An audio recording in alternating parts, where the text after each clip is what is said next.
Hello. मी श्री उल्हास अशोक बिले, मुक्काम post पाचव्या बुद्रुक, तालुका सांगोला, जिल्हा सोलापूर. तर मी शक्तिवर्धक हायब्रिड मक्याचं बी वापरलेलं आहे. आणि त्याचं वापरण्याचं कारण इतर कंपनीच्या बियाणापेक्षा मका ही चांगली कणसं येतात आणि ॲव्हरेज उत्पन्न चांगलं वाढते आणि मक्याची साईज बी मोठी होते. आणि एका एका कणसाचं वजन सरासरी 400 ग्रॅमपर्यंत जाते. आणि लांबी उंची एका मक्याची 10 इंचापर्यंत, कमीत कमी 9, 10, 11 इंचापर्यंत सरासरी कणसाची लांबी होते.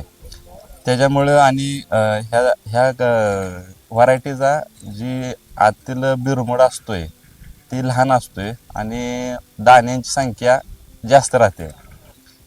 आणि उत्पन्नासाठी मका ही इतर कंपन्यांच्या बियाणापेक्षा चांगलं उत्पादन मिळतं आहे आपणाला.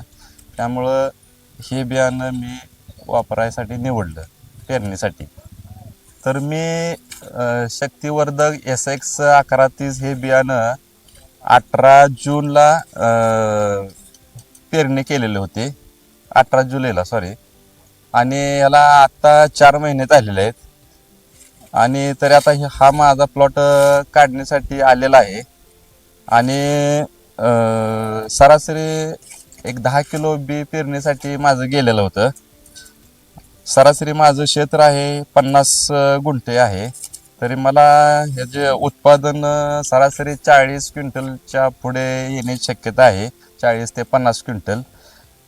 तरी सर्व शेतकऱ्यांनी विनंती आहे की शक्तिवर्धक हायब्रिड मका 1130 ही व्हरायटी वापरावी.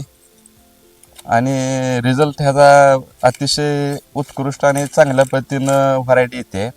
आणि ह्याला दवा बी कमी लागतो. मी सरासरी एक फवारणी केलेली होती आळीसाठी. त्यानंतर मी काय फवारणी केली नाही. आणि पेरताना 2 पोते DAP टाकलेले होते. त्याच्यानंतर मी काही केलेलं नाही. तरी माझा प्लॉट 1 नंबर आलेला आहे. तर हे हायब्रिड बियाणं शक्तिवर्धक SX 1130 ही व्हरायटी आहे. आणि ह्याला 4 महिने पूर्ण झालेले आहेत.